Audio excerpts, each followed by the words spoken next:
I'm Lila of Nevillution, and today I'll be giving commentary on Neville Goddard's lecture, The Great Possession, 1969. In opening, Neville says, "You may be unknown, unwanted, and shunned by the world, but you really are God, wearing your cross as you swore to yourself that you would." Now listen to these words. "Marvel not at this, for those who are in the tomb will hear his voice and come forth." You may think the tomb spoken of here is a cemetery or graveyard, but I tell you, the tomb in which you are buried is your skull. Your own wonderful human imagination is the God of the earth and sea who is buried in your skull. That is the Holy Sepulchre. So don't go to Egypt or the Near East, to what is called the Holy Land, to find the place where God is buried, for he is not there. God is buried in your skull, and it is from that skull that he will rise. So when Neville talks about finding God within your skull, it is a metaphor that you are not just the body and mind, but your consciousness. And from consciousness, through the imagination, what you call reality, your body, mind, the world emerges. You've often heard how it can be in vain to search for things on the outside, and this would totally make sense if reality truly does stem from the imagination.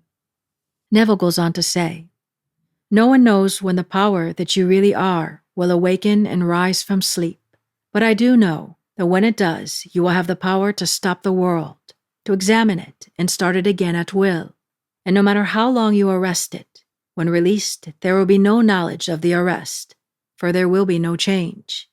Space is a facility for experience, but time is a facility for changes in experience. And when you arrest time, you arrest change. If you stopped this moment in time and kept it so for 1,000 years, nothing would age because nothing could change.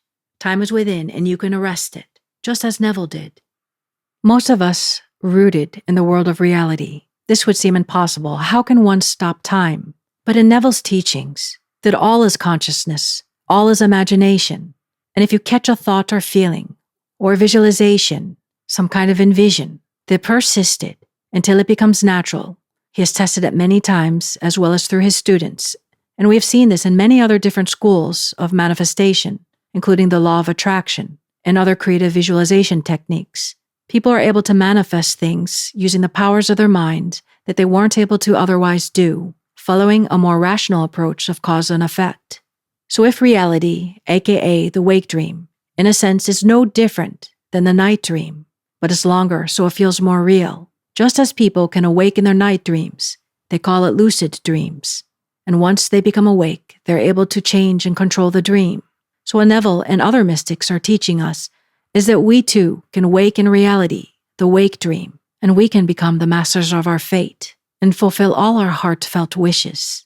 And most importantly, come to know that we are the God that creates, sustains, and destroys. Although we may seem divided and separate right now when we look all around us, and we may be so asleep in this wake dream reality to completely forget all this, until something like these teachings comes to stir us, because here and now is the perfect time. Because Neville and other great mystics have taught us, we're all promised at some point to wake up. This wake dream or the next, but let's do it this time.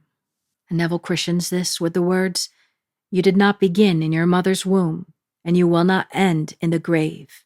You are an immortal being who came down into a world of death to dream the dream of life." And he reminds you, one day you will awaken to discover you are life itself. How does it feel to know that you are truly an immortal? And how does it feel to know that you are life itself? Ponder these things for a moment, for as we ponder these great truths, we mix with them, that they may gracefully unfold within us, here and now and forever and ever beyond words.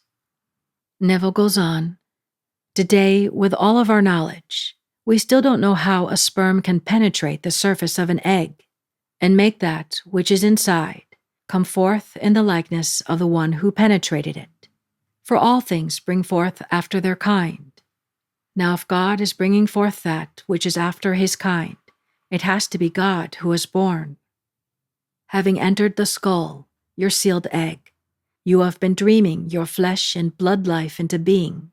You have made a journey into death, and when the journey is over, God will penetrate your skull, and you, completely individualized, will come forth as God. And so that you will have no doubt as to who you are, God's only begotten Son will call you Father. Only then will your journey be over. And like what Neville's saying here, it is the same with imagination. How is it that with imagination, we penetrate the facts of life, and we're able to catch the feeling of a wish already fulfilled, or we are able to enter a vision and feel we already are who we want to be, having what we want to be, doing what we want to be doing.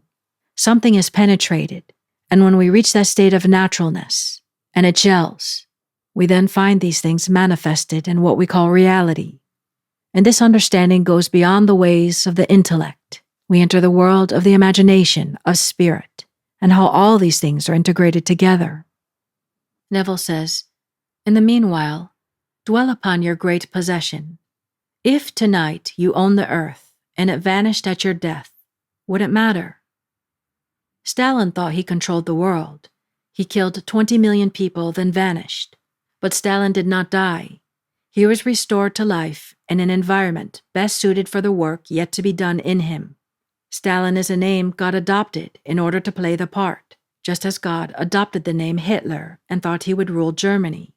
They are all restored to life now and adopted other names in order to continue the work that must be done in them, for in the end, they too will be redeemed. Everyone will be redeemed, because everyone is aware that he is, and therefore saying, "I am." And that is the name of God. While playing their parts, they were used, and although they do not know it, they are God, moving towards their ultimate good. Now for some, Neville's words might seem very controversial here, but think of it when you go to bed at night and you have a dream.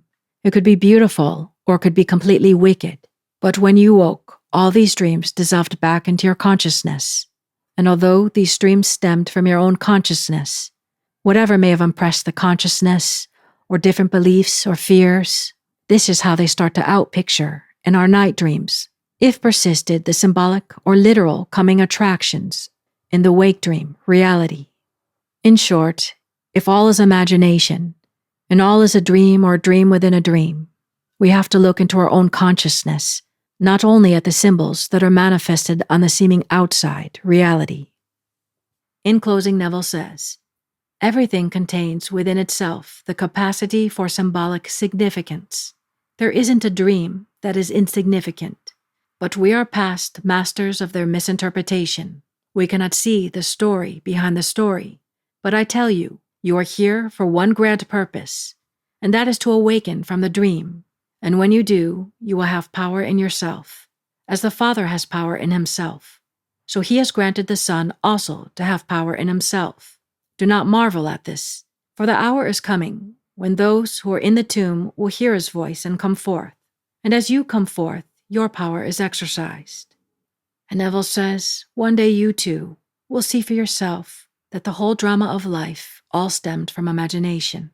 You'll be carried away by something so beautiful. Then all of a sudden, you will arrest it. And this beauty or sustained note, however it presents itself, it will cause you to awaken to the truth that you are the Christ of Scripture, the Jehovah of the Old Testament. Then you will know that you have returned with your great possession, for you will have transformed an animated body into a life-giving spirit. And that is your life itself, and your great gift is your imagination. Not only has your body and mind in this world blossomed from your imagination, your consciousness, and now knowing this power, learn to use it by practice, and make joy for suffering. Make what some people feel is a hell on earth to its own heaven on earth. I repeat, you are life itself, with the greatest of instruments, the imagination, which creates reality, what has already created the past reality, the present, and all to come. Now let us go into the silence.